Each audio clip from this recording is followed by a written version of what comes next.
bulan kemarin di Padang Bulan, Jombang itu kita membuat acara yang oleh Cak Fuad, orang tertua dan paling menjadi sumber ilmu kita, yaitu Bapak Ahmad Fuad Effendi, dikasih judul Dzikrul Ahibba. Dzikrul itu mengenang, mengingat.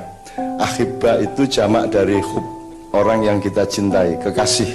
Jadi bisa mahbub, bisa macam-macam, tapi Cak Fuad memilih jamak yang namanya Ahibba. Jadi nama acaranya Dzikrul Ahibba.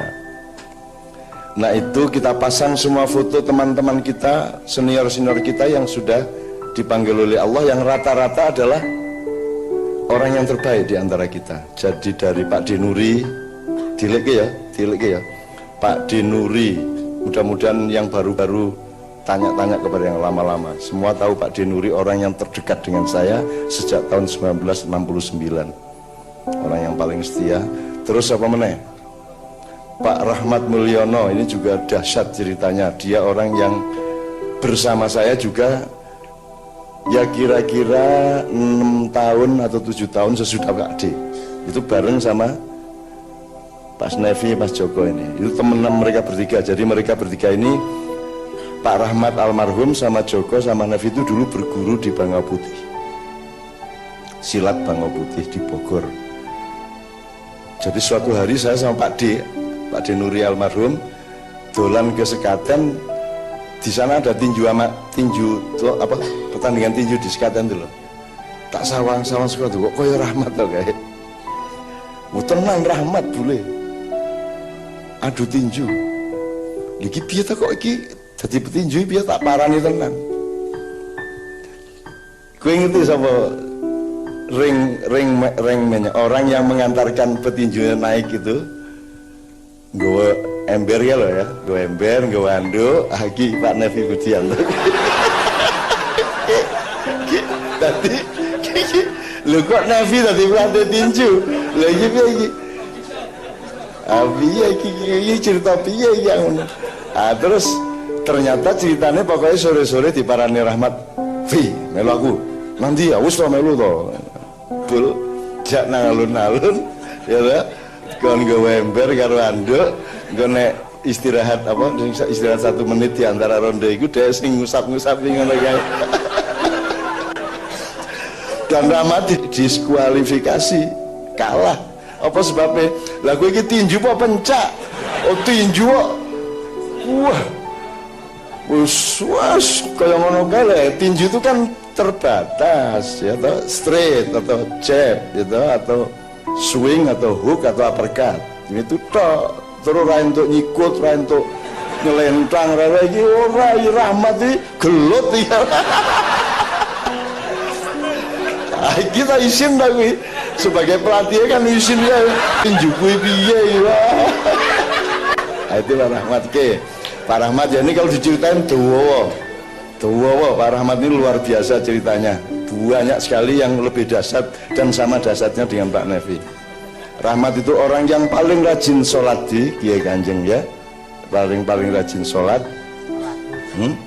dan adus. Jadi surgep adus. Pokoknya perjalanan Kiai Kanjeng numpak bis nanti leren ning warung mesti jek metu golek-golek ning mburi-mburi omah ana sumur langsung muda adus ngono kuwi. Tur mudane kuwi lho sing ora tahan kuwi lho. Nah dia lupa kalau keluar negeri dia rajin adus tak modar tuh Mas. Jadi kita dari Melbourne ke Canberra naik bis, berhenti di tengah jalan, di tengah lapangan, kita makan nasi bungkus. Rahmat hilang karena di sebelah sana ada sungai, ada danau, langsung mencolot bayur. Wow, wah adem banget. Ngopo kuwi adus ya, Australia adus. Nah itu Rahmat, kitane gue ya top tenan gue. Rahmat itu kekasih kita lah, luar biasa dengan keistimewaannya. Dan tidak pernah bicara kecuali dengan nada membentak. Jadi nak telepon Rahmat ini tengah-tengah Kiai Kanjeng latihan kok dia ditelepon bojone, apa anake, apa sapa wae kuwi kaya wong kerengan to. Ngapa iki pas latihan kok telepon-telepon stop kowe piye kowe iki buanter banget ya Mas. Kuwi nyenengke tenan adine Pak Rahmat telepon malaikat moro kabeh. Wah apa iki. Rahmat. Nggih sapa meneh? Pak Harwanto, bagi senior-senior Maia ngerti Pak Harwanto toh? Pak Haryanto itu kan yang high tech gitu loh, yang teknologi tinggi. Kalau yang baru-baru kan masih low tech gitu. Nah, Pak Harwanto kan high tech. Ngono kuwi salah satu dagelane. Apa dagelane siji meneh? Sabndas. Oh iya, nek nang mantenan ki nek prasmanan kae jare Pak Harwanto ya nek wong sing ora duwe izin ya iso cepet entuk wong njupuk dhewe-dhewe. Nek wong sing sopan-sopan kaya awake dhewe iki lek keri-keri jebul sope iki wis minggari banyu dianguk lho kok ora ana apa lho mengono ndas iki. Ndase dhewe to akhire mangan sopes. Itu Pak Harwanto. Sop ndas. Pak Harwanto banyak rekamannya, insya Allah kuat suatu hari itu kita ikuh bagaimana didengarkan kembali oleh generasi berikutnya. Pak D meninggal umur 58-59 kira-kira ya. Rahmat meninggal umur 51-52. Pak Harwanto lebih muda lagi. Pak Harwanto ketika sakit yang pertama di Rumah Sakit Hidayatullah, tak parani terus dicekel tanganku, terus takon, "Cak, kula niki mungkin mlebet swarga to, Cak?" Terus aku njawab piye? Piye kuwi njawabe? Kuwi takone ngono tenan.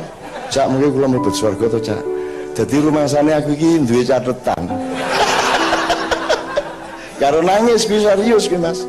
Karena dia infeksi usus buntu. Karo nangis karo menderitake takon, "Cak, niki kula mlebet swarga to mengke?" Nah, aku jawabnya ya wis tenang beres. Ora cetha kae kalimat gue. Nah, aku jawab iya engko dinusoni ya karo kono. Nek jawab ora kan nglarani dhek. Kan iki kan jawab pertanyaan iki ampuh tenan. Dadi aduh Pak Harwanto. Oke. Pak Idris Sardi, ya Pak Idris Sardi, semua teman-teman ya, karena Idris Sardi selalu takzim dan ikut pementasan kalau di sekitar yang beliau bisa jangkau. Terus Bang Fauzi itu guru politik kita, itu orang angkatan 66 yang aktif sejak zaman dulu, menemani kita semua, juga menemani Pak Mustafa, menemani para sastrawan. Disebut aja siapa meneh? Pak Burhan Muhammad itu yang meninggal kecelakaan helikopter. Dia duta besar Republik Indonesia di Pakistan bersama istrinya, itu juga aktivis Maia, dan dia adalah salah satu senior yang paling lama karena Nevi Budianto Pentas, Joko Kanto Pentas, teman-teman musik dinasti namanya waktu itu Pentas, yang pertama-tama menyelenggarakan pementasan kami di Gedung Sinisono depan kantor pos itu adalah Bapak Burhan Muhammad ini. Dan Pak Burhan Muhammad sebenarnya sudah punya rencana-rencana banyak dengan Mas Sabrang, tapi Allah memanggilnya dan kita kehilangan orang yang terbaik di bidangnya. Mas Heru Yuwono, Mas Arif aktif di sini bertahun-tahun, Arif konstitusi, pokoknya dia khusus konstitusi, uripe lahir untuk mengurusi konstitusi. Nah, itu ada teks-teksnya. Pas Ali Syahbana itu sahabat kita, sahabat saya, sahabatnya Pak Nevi dari Mandar, dengan riwayat yang juga dahsyat. Ya, saya dekat, saya menjadi warga Mandar sampai hari ini. Sesepuh orang Mandar, Semandar itu Sulawesi Barat, itu yang mengantarkan, yang menyambung adalah Ali Syahbana. Terus Pak Budi Santoso, Mas Heru Yuwono itu support kita luar biasa, terutama di Kenduri Cinta. Terus Andi Priok itu juga betul-betul prajurit yang ikhlas dari Maia Kenduri Cinta, karena dia yang begitu aktif sampai nggawak ke ngombe, golek kendok setengah mateng semua. Andi itu yang beresin, dan mati masih sangat muda, umurnya saya kira paling 43-44. Siapa meneh? Wiwit ini juga prajurit yang dahsyat, gelandangan di Malioboro. Dulu ketemu Mbak Via dalam keadaan gitarnya untuk ngamen teman-temannya itu rusak, akhirnya dibeliin gitar oleh Mbak Via. Setelah itu dia ikut di sini, dia selalu datang, dia bantuin semua teknis di Surabaya. Bang Wetan Wiwit selalu datang. Dia ke Kenduri Cinta yang kemarin tuh kecelakaan di jalan tol itu. Dia dalam rangka Kekenduri Cinta dan untuk pertama kalinya naik travel. Ngopo lho yang travel. Biasanya ya paling nyepur apa melu Kiai Kanjeng kan. Kemarin dia naik travel dewe.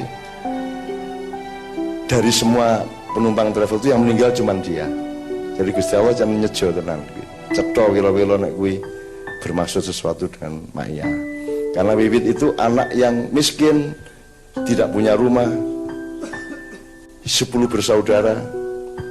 Dia yang paling besar, dia kerja di Malioboro tanpa tempat tinggal, dan dia bukan pengemis mentalnya. Jadi nek tak kai duit, sik duit cak. Nek aku butuh njaluk. Nah, itu kan angel to kan ndelok wong ngono kuwi.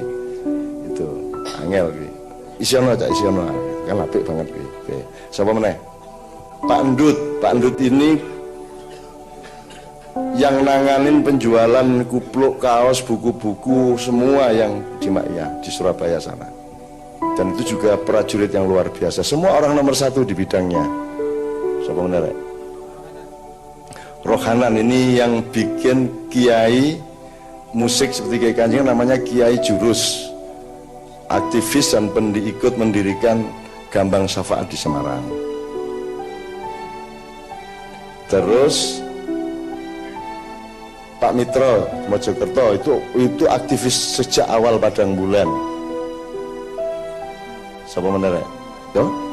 Pak Hendrik dari Jerman yang menciptakan, yang menemukan obat mata yang sangat bagus, yang namanya apa sekarang dia? Nanti bisa minta informasi ke bagus, penemuan herbalnya itu apa namanya?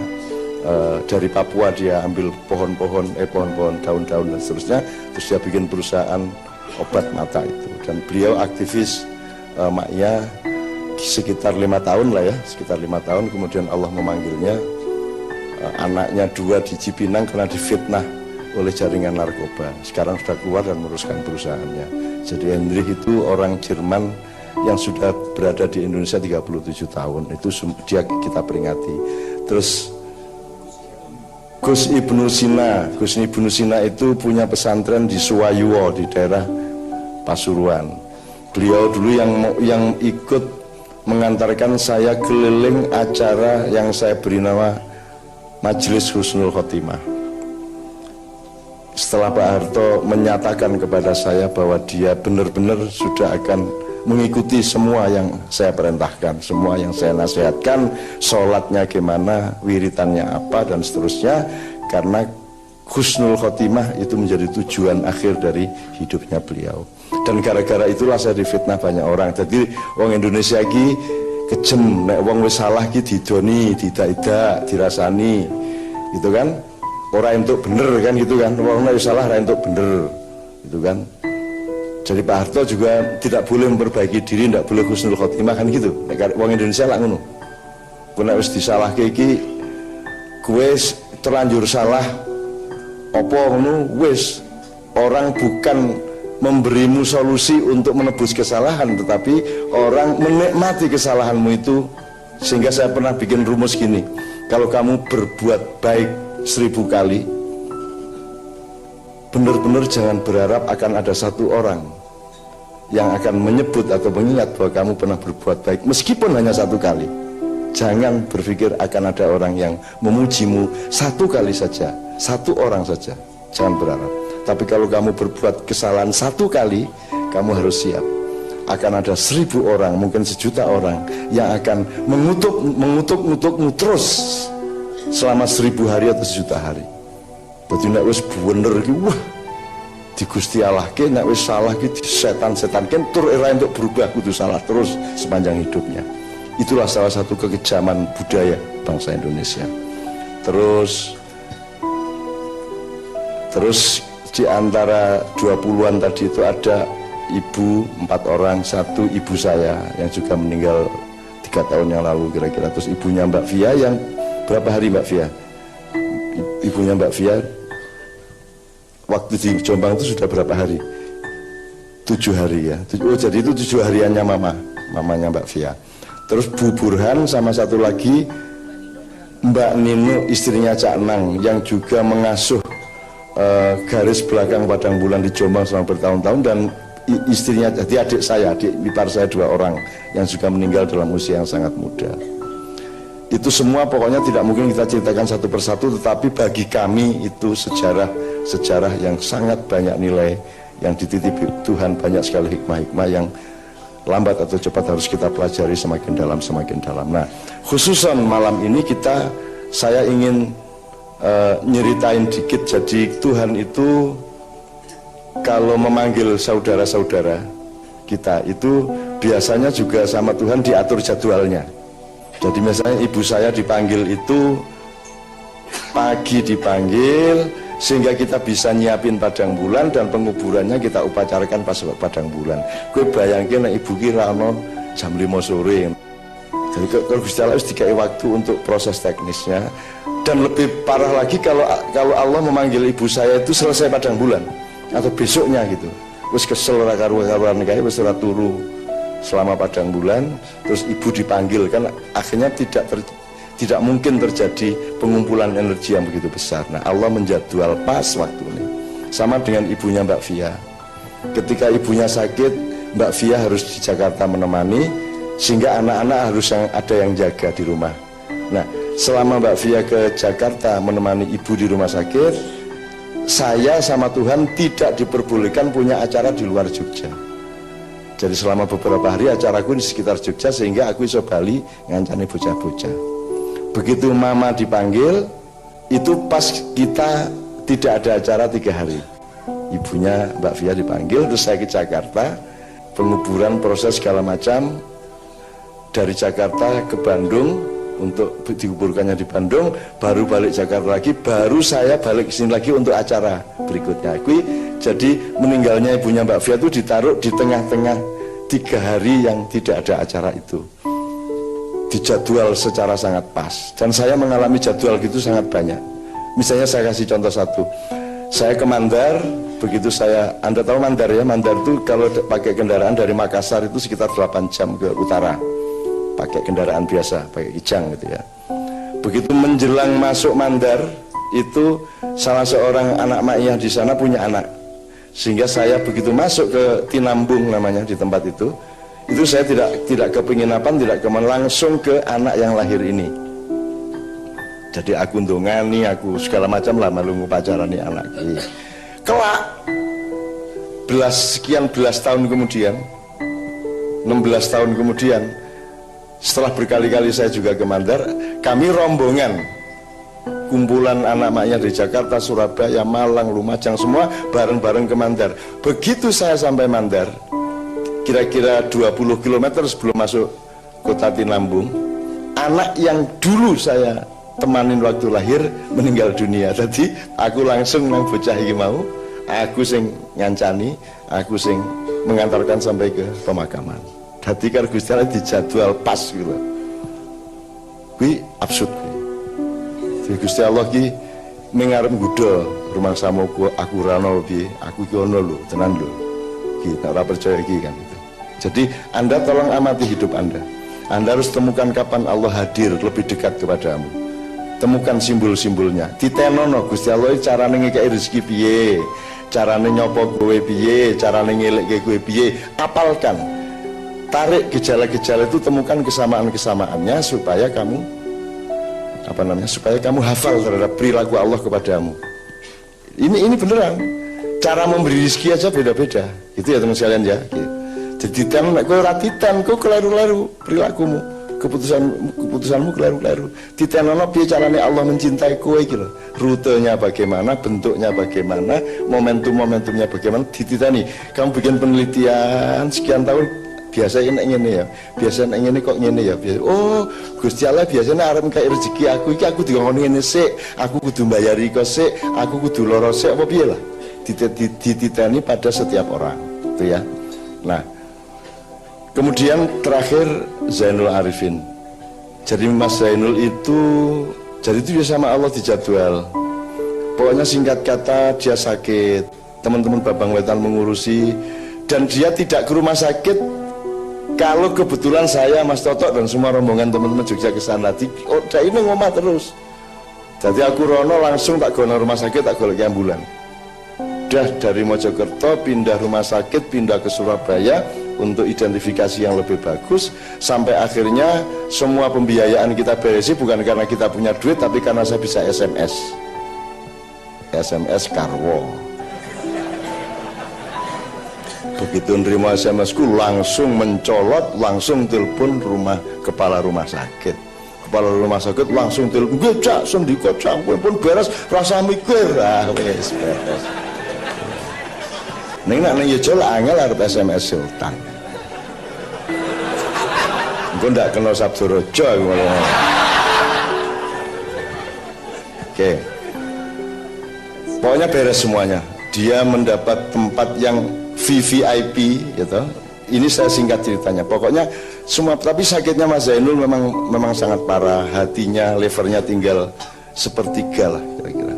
Kemudian dia juga kanker yang menyebar kemana-mana. Dan di puncak parah-parahnya itu Zainul meminta, "Cak, aku golekno lagu Kulsum, Cak. Tak ono sing mbahku gak ro judule, tapi aku bertahun-tahun dolek gak kepethuk-kepethuk." Saya itu terus langsung sama Allah itu dikasih kecerdasan. Sik Nul, tak buka no handphoneku. Terus, iki mesti. Tak setel, "Nggih niku Cak, Masya Allah, nggih niku sing kula doleki," gitu. Mbok sampai protol ndas kula doleki kan ngono arek Jawa Timur. Gitu kan. Niki wae dalu niku kula niku lho. Kula niku ceguken niku, mbok ceguken mboten leren-leren Cak. Terus akhirnya kali dokter dikai pil niku regane 275.000. Nggih kula kait sakniki gitu mon ana ceguken regane 275. Ki wong Jawa Timur nek lara ya lucu ya. Lara ya cek ndagel. Jadi dia sudah udah parah sekali. Ya. Terus saya bilang ke lagu Umi Kulsum judulnya Hadithur Ruh ya. Hadithur Ruh, tanda-tanda roh. Coba lagu yang dicarinya itu pun menandakan perjalanan dia, bahwa dia akan dipanggil oleh Sang Maha Ruh kan gitu ya. Terus ngene dulu, pokoknya ngene dulu ya. Kon nek sedih hatimu wiritan aja akeh-akeh, la ilaha illa anta subhanaka inni kuntu minadz zalimin. Wis terserah Gusti Allah. Aja akeh-akeh. Siji tapi temenan hatimu gitu ya. Engko nek awakmu rada enak selawat ono. Mongkon ahli selawat, harap diketahui saya bukan ahli selawat. Apa meneh padak warak mburiku iki. Gitu. Nek Islamianto isih oke to, ki ahli selawat. Nek liyane iki nyuwun sewu lah ya. Kuwi iso kenal selawatan kowe wis karo Gusti Allah dihapus semua dosanya. Aku mengherankan toh, ana Joko Kamto, wong Joko Kamto iku kaya ngono kaya mbiyen uru. Alah jan wis. Kok njur selawatan kuwi kan Gusti Allah lek kagum ra karo-karuan. Ya Allah, ana hambaku preman penjaga THR sing amis yo yang ngono kae lah. Kok selawatan? Terus guru kami semua selawatan adalah Muhammad Zainul Arifin yang tadi Anda dengar suaranya. Itu sekalian ya. Udah. Kemudian lalu lintas kita bergilir, teman-teman Bang Wetan terus menerus menjaganya. Akhirnya ketika kami pementas Ma'iyahan di Nogotirto, ketika kita di Nogotirto sekitar jam 8 kita mau siap-siap naik panggung, ada berita Zainul Arifin meninggal dunia. Ki pas arepmu nggak panggung Mas. Yes. Padahal kelangan Zainul ki ya Allah abote ya Allah. Gak nul suaramu iku cik apike nul. Suara kaya ngono apike ya Allah, suara Zainul mesti mlebu swarga nul suaramu nek kon mbuh ngono. Ya iki ndagele ngono iku ya. Ya Jawa Timur rek guyon ngono iku dia sakit aja guyon terus kok gitu loh.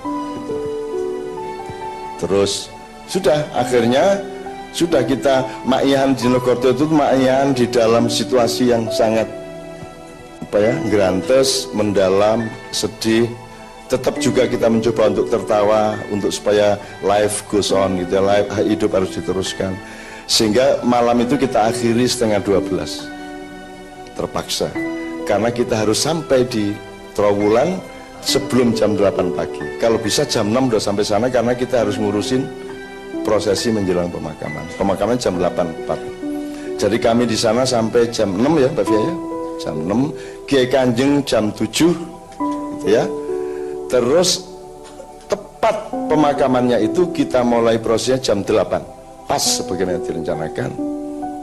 Nah, dan ada satu yang saya sangat bersyukur kepada Allah, diberi kenangan oleh Allah melalui Zainul Arifin. Jadi Zainul Arifin itu saya bilang, kon nek pas sedih hatimu wiritono, nek kon pas rada enak awakmu selawatono ya.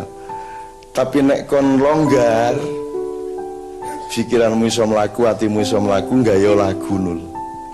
Jadi Zainul tuh bikin lagu dalam keadaan lumpuh itu. Terus dia bikin lagu. Terus dia menyanyikannya sambil berbaring tuh menyanyikan. Dan suaranya wis suara wong loro banget ngono kae. Wis ora iso ya tadi. Terus dia rekaman itu dikirim ke Jogja. Kiai Kanjeng standby dengan musiknya. Teman-teman sekalian, Anda tahu ya kalau yang namanya rekaman itu musiknya dulu ditentukan C minor apa E minor apa F apa ngono kae. Baru vokalnya menyesuaikan diri, betul enggak? Dan nanti kalau isi vokal itu pasti sesudah musik. Musiknya wis temoto sik teng teng teng teng teng teng teng teng baru suaranya melu. Ini ndak. Zainul pokoknya berdendang-dendang ya mung direkam handphone ngono kae. Itu nadanya Zainul itu pas. Jadi Zainul ndak pakai gitar, ndak pakai apa, pokoknya nyorong nudok iki pas sama musiknya Kiai Kanjeng di wilayah D minor. Terus ritmenya, jadi Zainul itu musiknya Zainul itu ada di dalam hati dan pikirannya. Melaku nih deng deng deng deng itu kita ndak perlu ngedit, orang perlu benggang nyepet kira, jadi pas sebagaimana, jadi on tempo jenenge, ngono ki on tempo jenenge ya. Ah saya campur tenan deh, on tempo ya. Oh lagi gini saya udah on tempo nih ya. Oke, nah kemudian jadi rekamannya dan sudah diedit maksudnya diresiki, di keseimbangannya dibikin ya, suaranya diunggah ke sidik, sarone diduk ke sidik supaya ada balance ya, imbalance ya, imbalance. Nah teman-teman sekalian, saya minta Anda semua mengerti bahwa sakit dan mati tidak ada hubungannya, gitu ya. Anda boleh sakit, saya boleh sakit, saya harus mati, Anda juga harus mati. Tapi jangan pernah mati karena dirimu, jangan pernah sakit karena dirimu, tapi sakit karena Allah. Artinya sakit tidak karena kesalahanmu, mangan sing ora-ora, ngobati awakmu tanpa ilmu sak piturute. Jadi loro karo mati ora ana hubungane. Kabeh monggo, ora masalah loro, ora masalah mati. Angger kuwi saka Gusti Allah. Ana wong sing lara berbulan-bulan ora mati, sing jaga malah ndisiki. Ya ora?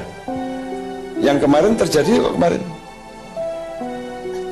Temannya Mbak Fia itu menggantikan namanya Mbak Fia karena sakitnya juga mirip-mirip, dirawat di tempat yang sama sangat parah. Dia masih tidak ada masalah, dirawat dengan sakit parah, malah ponakannya apa adiknya yang di rumah tiba-tiba meninggal. Orano arano bira, pokoknya turu bablas ngono to. Kayak Pak D. Jadi Pak D itu juga tanpa sakit, pokoknya pentas di doli menjelang pembubaran doli, karena satu-satunya yang diterima di doli hanya Kiai Kanjeng. Dan ada foto kenangan di mana Joko Jijit CS itu berfoto di tempat para prostitut itu memperagakan diri. Ya dongin. Aku ana fotone cah-cahan iki. Aku ya gue ora konangan aku kuwi wajan kuwi iki ya kok ya hajan wis. Ya wis ora apa-apa. Nah, kita pulang jam 2 malam dari doli, terus makan pecel, pulang ke penginapan di hotel apa Kartini di Sidoarjo, turu. Nah temennya Mas Toto namanya Mas Amir itu sekamar sama Pak D. Terus isu-isu tani subuh neng Pak D katanya kekeselen, ya ben rapopo ben turuse. Terus bar kuwi Mas Amir sholat subuh, kanca-kanca sholat subuh, bar kuwi nganti sarapan kok Pak De ora tangi-tangi. Padahal dia biasanya dia yang bangunin. Oh ki Pak De kesel tenan iki, ngono kabeh. Oh Pak De kesel tenan iki. Ya wis ora apa-apa kono do ngerokok sarapan kae, Pak De kesel tenan. Suwe-suwe kok ora metu-metu ya Pak De iki. Akhirnya lho, wah wis ora karu-karuan kae le wedi wis. Jadi sampai hari ini Kiai Kanjeng tidak berani nginep di tempat itu lagi. Gondak ono sing kekeselan gue mau.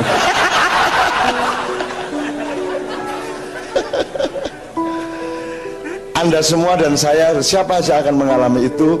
Jadi mari kita menyiapkan diri, menyiapkan keikhlasan kepada Allah. Semua itu hanya soal kita memang dari Allah dan tidak akan kemana-mana lagi kecuali kembali kepada Allah Subhanahu Wa Taala. Itu ya teman sekalian ya.